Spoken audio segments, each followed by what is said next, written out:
जनवल्लभा गिरिवरदारी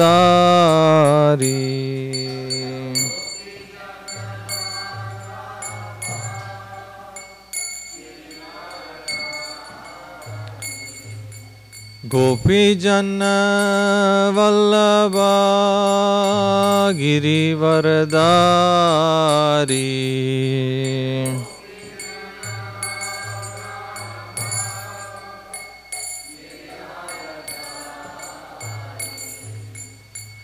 यशोदनंदन ब्रज जन रंजन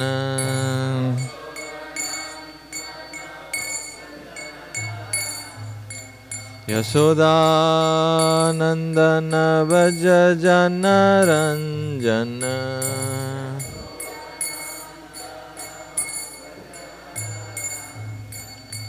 जमुना तीरा वनचारी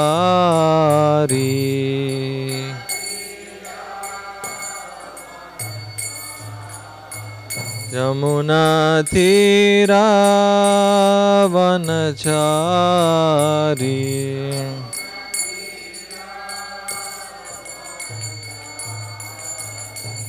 जय राधा माधव कुंज बिहारी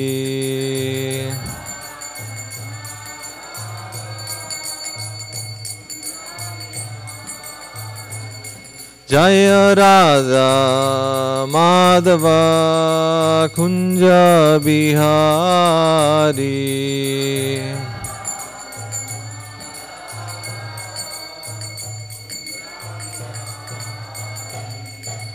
गोपी जन वल्लभा गिरिवरदारी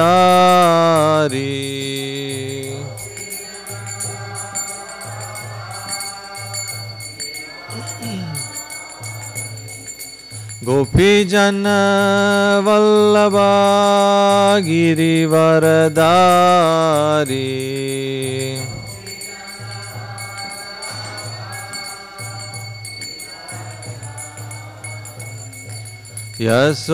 यशोदानंदन ब्रज जन रंजन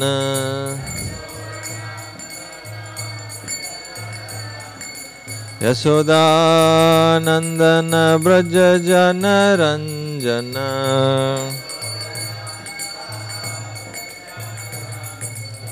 यमुना तीरा वनचारी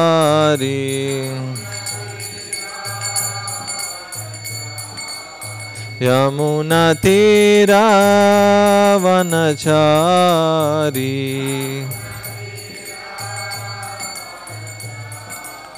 यमुना तीरा वनचारी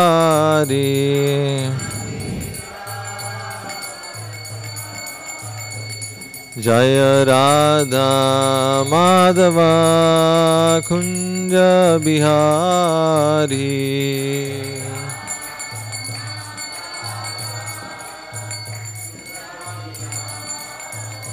जय राधा माधव कुंज बिहारी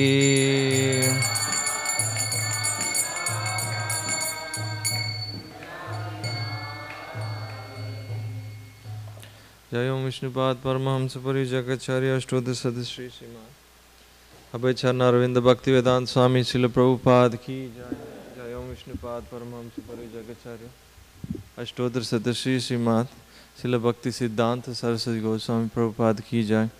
ग्रंथराज श्रीमद् भागवतम की जाए।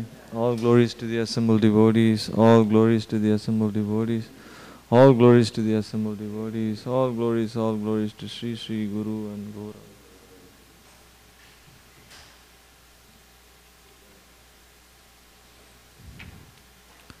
Om Namo Bhagavate Vasudevaya.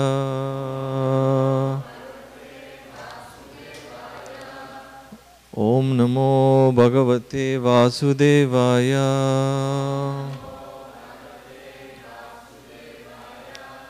Om Namo Bhagavate Vasudevaya.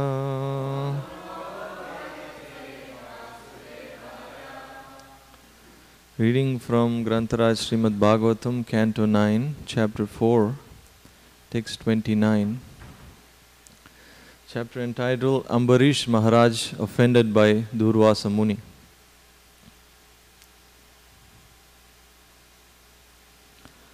Arirādhaisu Krishnam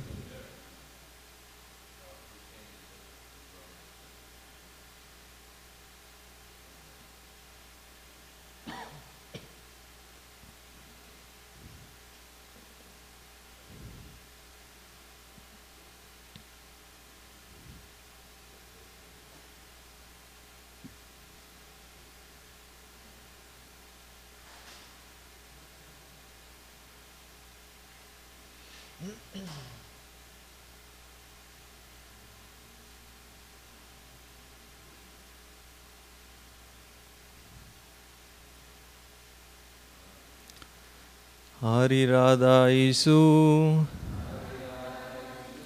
Krishnam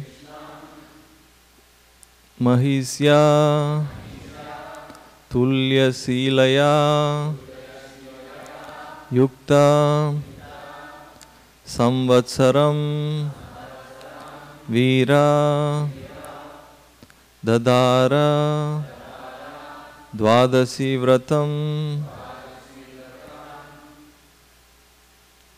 Arirādhaisu Krishnam Mahisya Tulya Silaya Yukta Samvatsaram Viro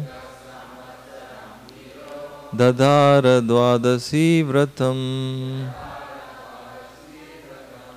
Arirādhaisu Krishnam Mahisya Tulya Silaya Yukta Samvatsaram Viro Dadara Dvadasi Vratam.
Mataji's, please.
Ariradhaishu, aspiring to worship Krishnam, the Supreme Lord Krishna, Mahisya, with his queen, Tulya Silaya, who was equally as qualified as Maharaj Ambarish. Yukta, together, Samvatsaram, for 1 year. Veera, the king. Dadhara, accepted. Dwadasi Vratam, the vow for observing Ekadasi and Dwadasi. Translation purport by His Divine Grace, A.C. Bhaktivedanta Swami Srila Prabhupada Ki Jai. Translation. To worship Lord Krishna, Maharaj Ambarish, along with his queen, who was equally qualified, observed the vow of Ekadasi and Dwadasi for 1 year. Purport. To observe Ekadasi Vrata and Dwadasi Vrata means to please the Supreme Personality of Godhead. Those interested in advancing in Krishna consciousness must observe Ekadasi Vrata regularly. Maharaj Ambarish's queen was equally as qualified as the king. Therefore, it was possible for Maharaj Ambarish to engage his life in household affairs. In this regard, the word Tulya Silaya is very significant. Unless a wife is equally as qualified as her husband, household affairs are very difficult to continue. Chanakya Pandit advises that a person in such a situation should immediately give up household life and become a vanaprastha or sannyasi. Mata yasya grihe nasti bharya chapyurya vadini aranyam tena gantavyam etaranyam tata griham. A person who has no mother at home and whose wife is not agreeable with him should immediately go away to the forest. Because human life is meant for spiritual advancement only, one's wife must be helpful in this endeavor, otherwise there is no need of household life. Om Ajnanatimrandasya Gananjana Shalakaya Chakshurunmalitamena Tasmai Sri Guruve Namaha Namo Vishnupadaya Krishna Prasthaya Bhutale Srimate Devamrita Swaminiti Namane Namo Vishnupadaya Krishna Prasthaya Bhutale Srimate Bhaktivedanta Swaminiti Namane Namaste Saraswati Devi Gauravani Pracharine Nirvisesha Shunyavadi Pasyatya Destarine Jai Sri Krishna Chaitanya Prabhu Nityananda Shri Advaita Gadadhar Sivasadi Gaura Bhaktavinda Hare Krishna Hare Krishna.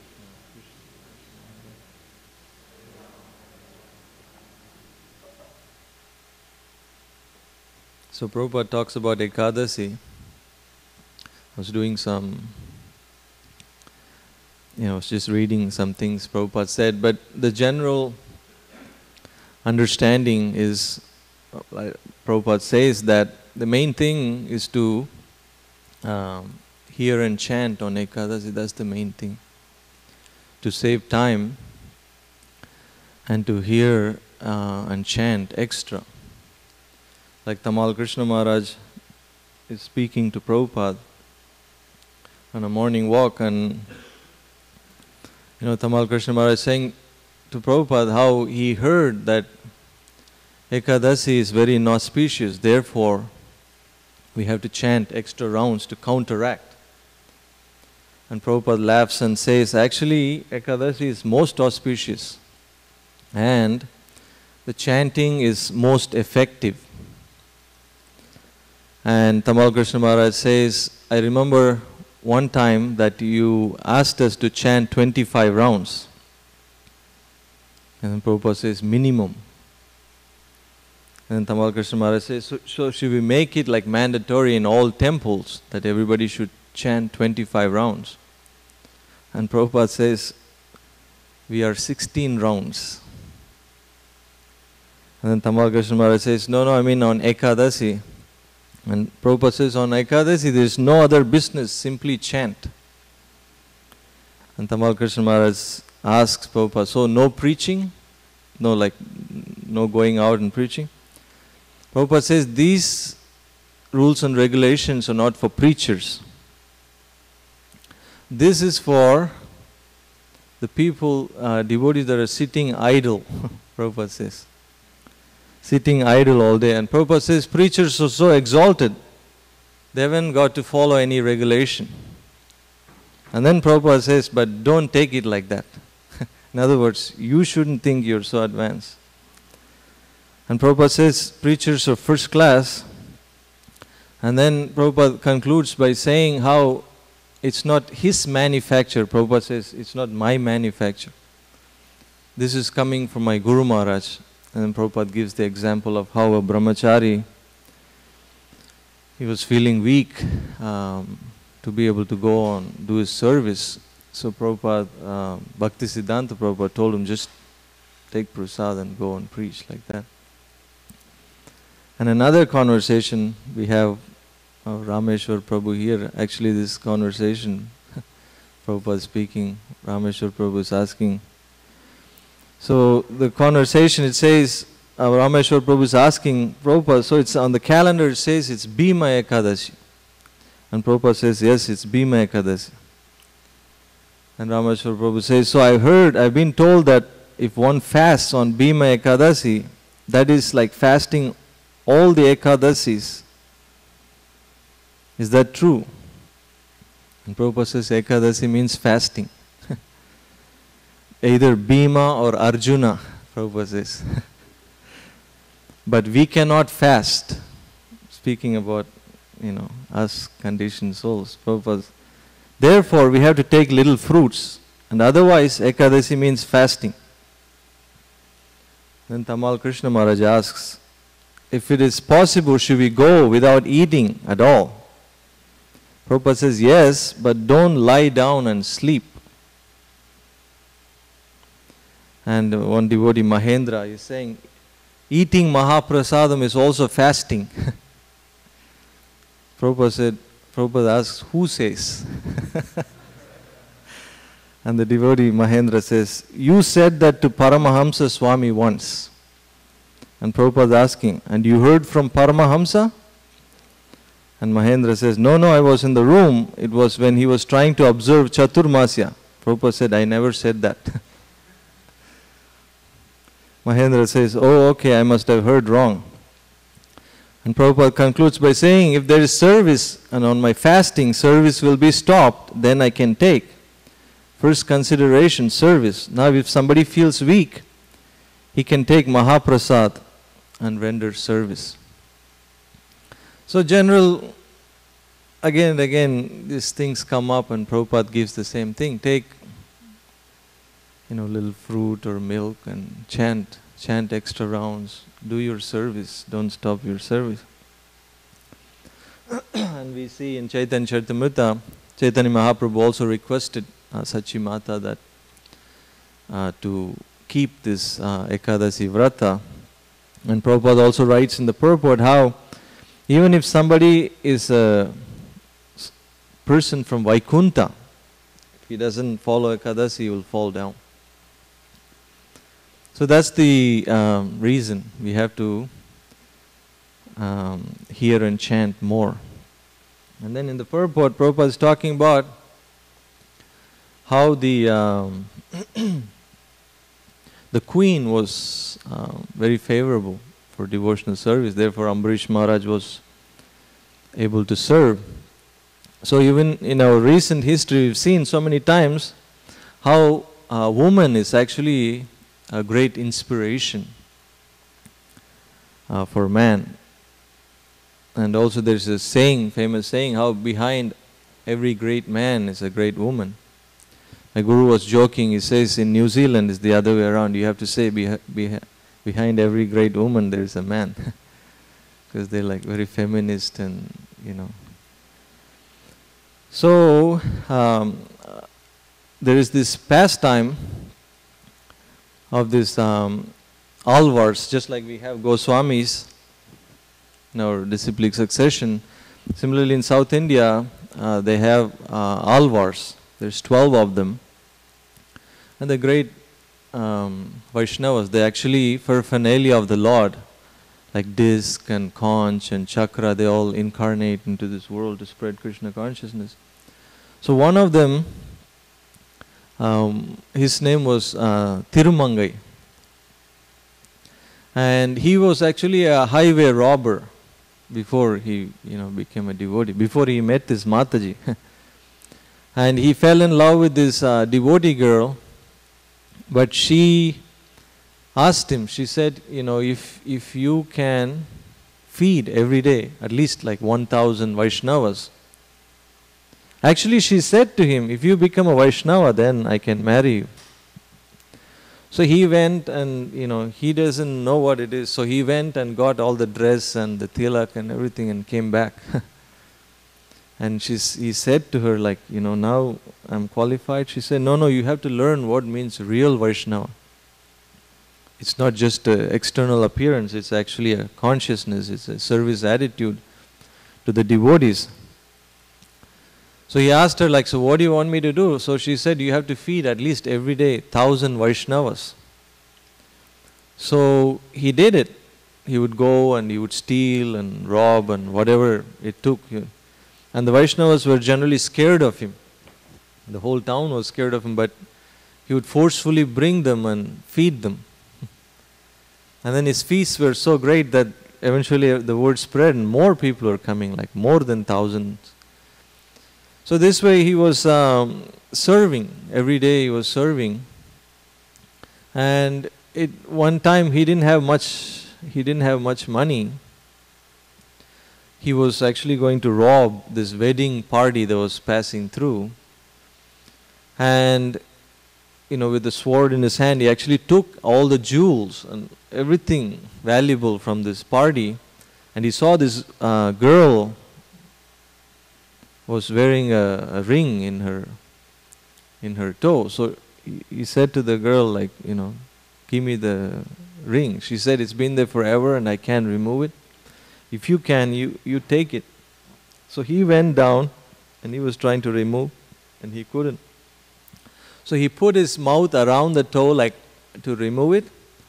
And then they gave him darshan as Lakshmi and Narayan, because they were like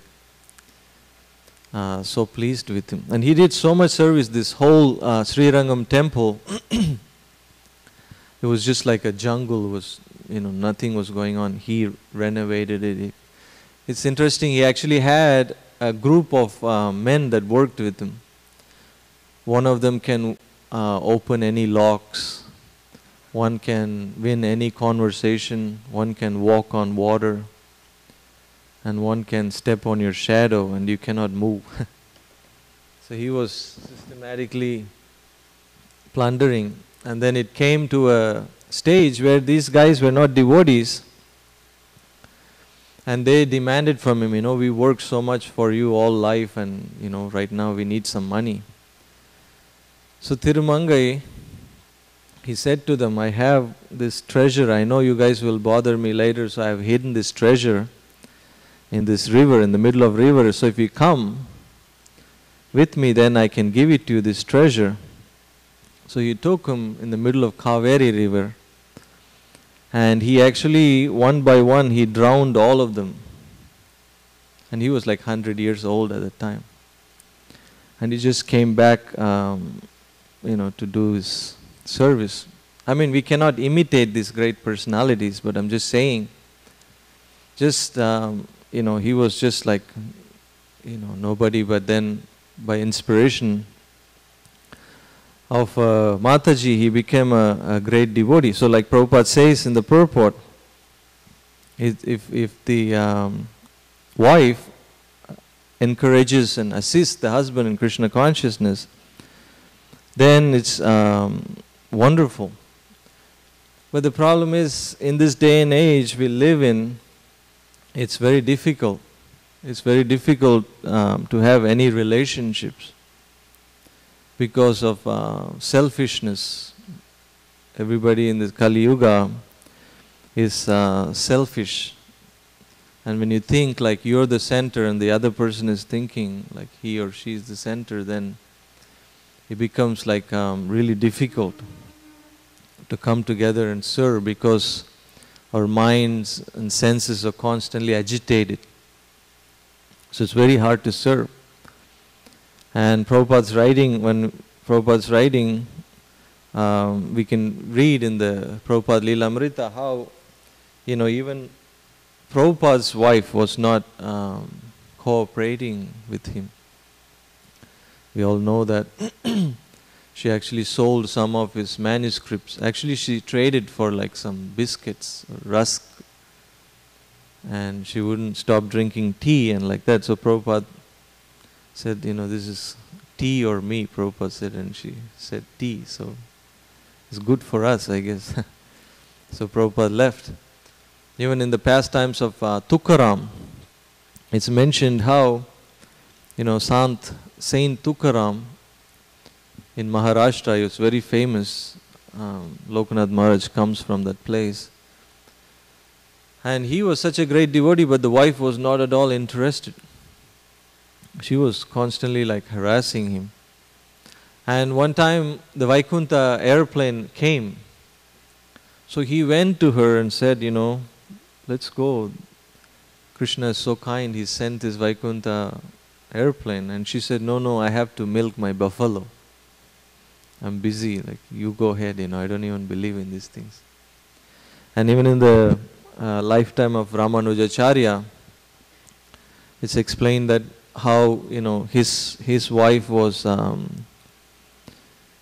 favorable at all. She was more ritualistic and she was like caste conscious. Ramanujacharya would bring like exalted personalities to his household to feed them and then take remnants, but she would throw away everything and wash the house with the cow dung just because the person that came was not from a Brahmanical, caste. And this, so many times this happened that Ramanujacharya actually took sannyas. It's interesting because Ramanujacharya sent a letter with a beggar saying to the wife that your father wants you there for your sister's wedding. So when the wife left, Ramanujacharya took sannyas himself in front of the Vishnu deity. So both are there. If there is favorable association, then amazing things can happen. Otherwise, it just becomes a struggle. Like Prahlad Maharaj says, that sadhu manya asuravarya dehinam sada samudvignadiyam asadgrahat hitvatma patam griham andakupam vanam gato yad harimasriya. So Prahlad Maharaj said to Hiranyakashipu, that a person who identifies himself to be the body, which is not, we are not the body, and identifies this world, which is not our home, to be our home, then this person will always be saturated with anxiety. Therefore, Prahlad Maharaj says, Hitvatma Patam Vanam Gato Yad Harimasi. So it's just, you should go to Vrindavan and chant Hare Krishna. So, if done properly, any ashram, then there is immense purification. Like there is this example of this disciple. He went to his spiritual master and he says to his spiritual master, can you please give me sannyas? I'm ready for sannyas. And the Guru asks him, what qualification you have that you are asking me sannyas? And the disciple said, my wife died recently and I didn't even cry one drop of tear. Therefore, I think I'm ready. And the Guru chastised him and said to him, like, you hard-hearted rascal, I instruct you, you should go back, get married, learn how to cry and come back. Then I give you sannyas.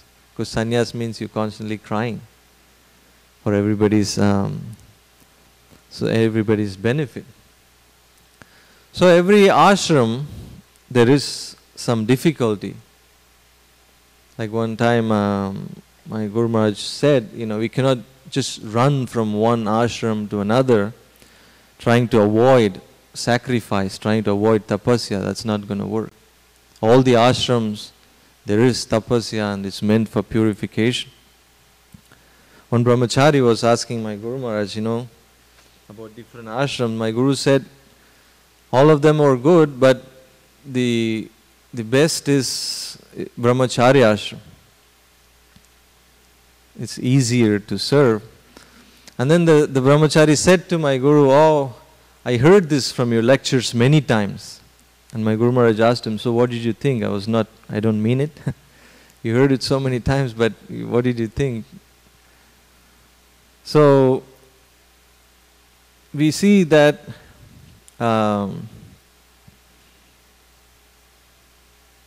grihasthas or brahmacharis or whatever ashram we are in, the point is, just like Prabhupada was speaking about Ekadasi, the point is, whoever you are, whichever ashram we are in, we have to take a humble position and hear and chant about Krishna. That's the only solution. That's the only thing that works. Like Parikshit Maharaj, we see, hearing Bhagavatam, but he didn't say to the sages, how many of you here saw Krishna in the womb? Raise your hands. Because Parikshit Maharaj saw Krishna in the womb. Actually, Sukadeva Goswami was also preached to by Dwarakadish to come out, and Krishna promised him that he won't be overcome by Maya. But Parikshit was not proud. He was so humble. He was so meek and humble. Even though he was so exalted, he took guidance. So we also have to do the same thing. So everything we need to know, whatever we need to know to be successful in spiritual life, it's there in Srila Prabhupada's books. And also we have so many wonderful Vaishnavas and Vaishnavis. We have so much guidance available. This Einstein one time said, if you can explain a concept to your grandmother, then you actually understood. You have actually understood. So when you read Prabhupada's books, it's like that. It's like you can even tell your grandmother and she will understand. Prabhupada has simplified these teachings. And many times Prabhupada disciples tell me, like, it's wonderful that you're second generation devotee, in a sense, because you don't have to make the same mistakes we have made.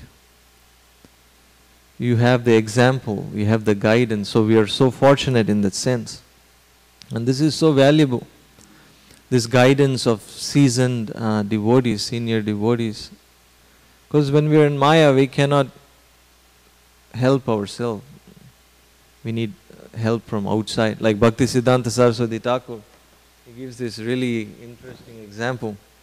He says there was a garden and there were a bunch of monkeys in the garden. And they were just doing their thing. And there was one wise monkey, one older monkey that's very, with a lot of wisdom. So this older monkey saw one goat actually went into the kitchen.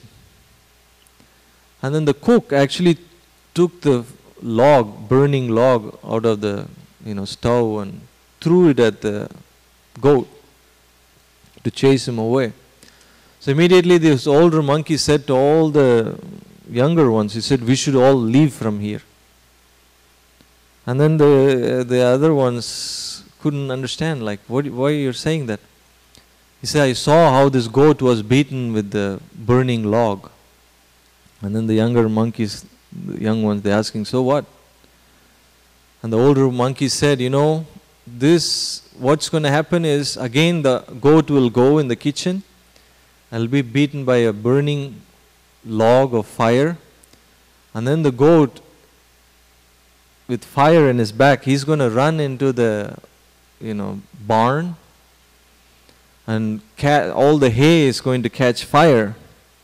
And then when the hay gets on fire, all the horses and all the cows, they're going to get burnt. And the king will bring a Vaidya, will bring a doctor, and the doctor will suggest the best medicine for these burns is if you can apply the liver of the monkeys. then the king is going to gather all of us, slaughter us, and apply us to this, animals in the barn. So we have to vacate. So all the monkeys, the younger ones, they thought this guy is like, gets an award for imagination, Like, come on, you're thinking too much. But the older monkey said, no, you have to, I'm speaking from experience, you have to listen. But they didn't listen. And that's exactly what happened. That's exactly what happened. So we have all this guidance, but how we shouldn't miss our rounds, we should follow Ekadasi, we should come see the deities, associate with Vaishnavas and take prasadam together. So many guidance there, but we don't see it, just like the young monkeys, they couldn't see it. Because we use our intelligence to figure out how these statements make sense or not, but it does. And it's given to us by like very seasoned devotees. And I was listening to a lecture, Prabhupada said, if you're sincere, Krishna will guide you. So Prabhupada said, be sincere, but don't be a cheater. And the devotee is asking, so how will Krishna guide? And Prabhupada said, just like you're massaging me, and I tell you, press here, press there, press harder. Just like that, Krishna will guide you, Prabhupada said. Just like I'm guiding you when you're massaging me. And Prabhupada explains how it's not a cheap thing. Krishna doesn't need our service, but out of kindness, Krishna is allowing us to serve Him. And we're reading, Maharaj Ambarish's position, and we all long for the day when we will have this kind of qualities. But it's actually not a cheap thing. Krishna, love for Krishna and service for Krishna is so rare. We're not going to be able to get it very easily. It's not a cheap thing. So many tests will come. So many tests and so many trials and tribulations. I mean, that's the nature of this world. It's not a joke. It's actually a crazy place. It's a very heavy place. Like one person said to Prabhupada, actually you say all these things about the world, but I'm happy. And Prabhupada said, just wait. It's coming. No matter who we are, we may not feel it right now, but just around the corner, we all have to go through this. But at least we are Krishna devotees. Whatever suffering, we take shelter of Krishna. But we feel sorry for all these people outside. They don't have Krishna. It's very, very sad situation. So it's not a cheap thing that we're reading about Maharaj Ambarish and his exalted qualities. We have to go through so many tests. Even great souls are tested by Krishna. What to speak of us? But we have to show to Krishna that we are serious. And for us, we don't even need big tests. Just to control the mind and senses is bad enough for us. Vacha vegam, manaso krodha vegam, jiva vegam, udarapastha vegam. Etan vegan vishayeta dhira, sarvam apimam prithivim sasishya. Rupa Goswami actually says a great person is not one who is free from all these vegas, all these urges, but one who can just tolerate them. If you can just tolerate them, you're a great soul. Rupa Goswami is not speaking about how you're completely free. No, we're not free, but at least if we can say no, that's a great step. One time Prabhupada was asked by this person if we can, typical questions people ask if you know you're a Swami or a monk. So they asked him can you sleep on nails and, can you walk on water and, can you produce ashes? And Prabhupada said, I can be in a room full of naked women and I will not be disturbed. And that's the Prabhupada gave the answer, and the guy was like, wow, Karmi, completely can relate. Wow, that's something very special. So he didn't ask any further question. So this is a dhira, more than a dhira. Prabhupada is a pure devotee. But in Kali Yuga, we don't have really qualification. We don't have qualification. We are like dead spiritually. Like Prabhupada was asked about why Krishna don't come and kill why didn't Chaitanya Mahaprabhu kill the demons? Prabhupada said, in Kali Yuga, we are already dead. What's the use of killing someone that's already dead? But on the other hand, Chaitanya Mahaprabhu comes to bring us to life. Like sometimes we see, we've seen videos and stuff where like a dead person is in the casket and all of a sudden he sits up, sits down and everybody's running away. So in a sense, Krishna conscious movement, that's what he's doing to us, is like take a dead person and make him like come back to life. We give them life by, distributing books. And the books only recommend the same thing again and again. Wherever you read Prabhupada's books, Prabhupada said his books are like simply wonderful wherever you bite. It's milk and sugar. Similarly, wherever you read in Prabhupada's books, it's only asking us to do pure devotional service and chant Hare Krishna. And that's the only thing that's going to help us in this Kali Yuga. Like for example, Ajamil, he was actually born in, in a Brahmin family.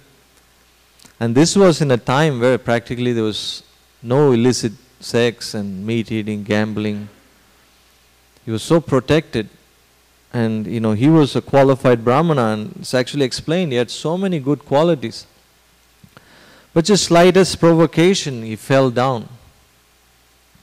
But just by naming his son Narayan, for a few years he was calling his son Narayan, that gave him, saved him from the greatest danger. And also like all the, austerities he did, and he became very serious. So this is actually the blessing in Kali Yuga. This is our qualification. Like Bhaktivinoda Thakur says, Grihe tako, vane tako, sada hari bole tako. Whatever situation we are in, there's going to be problems, there's going to be like emotional pain and stress and health problems, and so we just have to tolerate. Like this matras parasastu kaunteya sitoshna sukha dukkata agama payino anityas tam statikshasva bharata. Krishna explains we just have to tolerate. That's the only thing we can do. Tolerate and go on chanting and reading.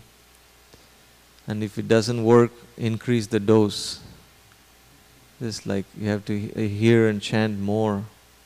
Because whatever we are doing in automatic pilot and it's not working, we are having material desires and we are having problems. That means Krishna wants us to go a little deeper, become more serious. So thank you so much for this opportunity. I have so many great Vaishnavas here. I don't even feel qualified to sit here. Balaram has his hand up. Yes, Prabhu.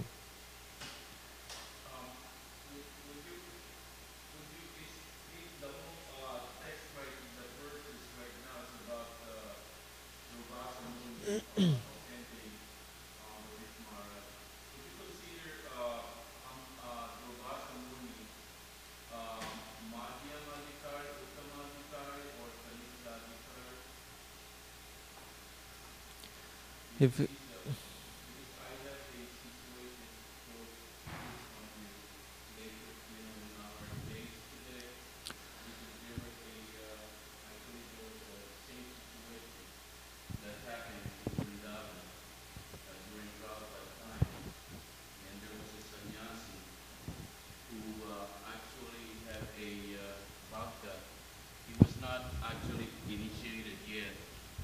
was shared to me by my Gurudev, and he was not initiated, and he had a hard time waking him up.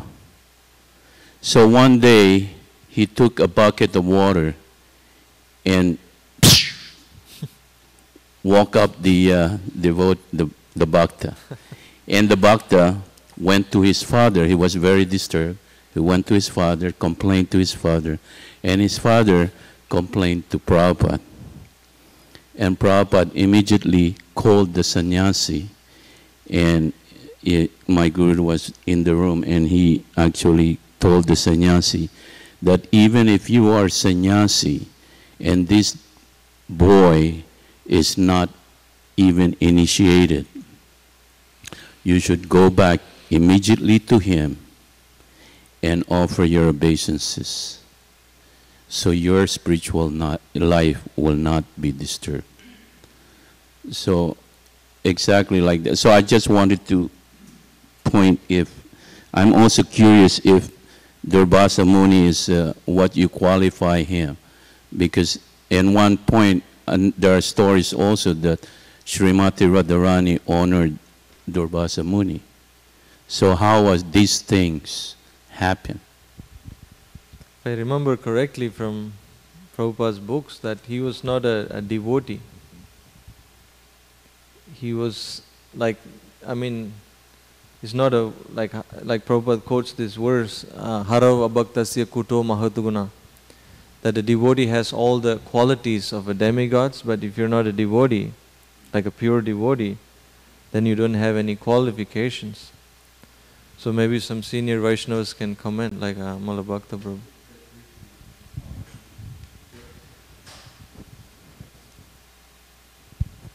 Just briefly on what you had said, it's mentioned very clearly, I believe it is in the purport or in the translation, that when Durvasa Muni excused himself when he had been invited to please sit down and eat, he excused himself and said, I would like to take a bath in the Ganges first and then I will come back.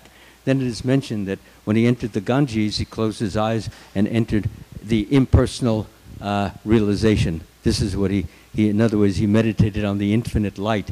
He did not meditate on Krishna or on loving affairs of Krishna and gopis or the idea of devotional service. That was not in his program at all. So really, basically, on the question that Balaram has asked, he would, if you were going to classify him, I don't even think he even comes to the level of a Kanishta Adhikari. A Madhyama Adhikari at least knows what a devotee is, knows who the Lord is. He avoids the persons who are envious, and he encourages those who are at least inclined towards devotional service. But here what we see is a person who has made a snap judgment without even asking the questions, is, why are you eating before me? He didn't even ask that question, which a Vaishnav would do. But why have you eaten before me? Rather, all he did is instantly, immediately said, you have violated the rule, the etiquette, and therefore I will kill you. What kind of etiquette is that? So he pulled out the hair, as I mentioned yesterday. He threw it on the ground and created a demon to kill Ambarish Maharaj. But Ambarish Maharaj, as we mentioned in the verse that I said yesterday, he was already protected. He had been given the Sudarshan Chakra, who was invisible, and immediately materialized and killed the demon and then went after Durvasa Muni. Okay, thank you for that beautiful explanation. Grantaraj Srimad Bhagavatam ki jai, Srila Prabhupada ki jai.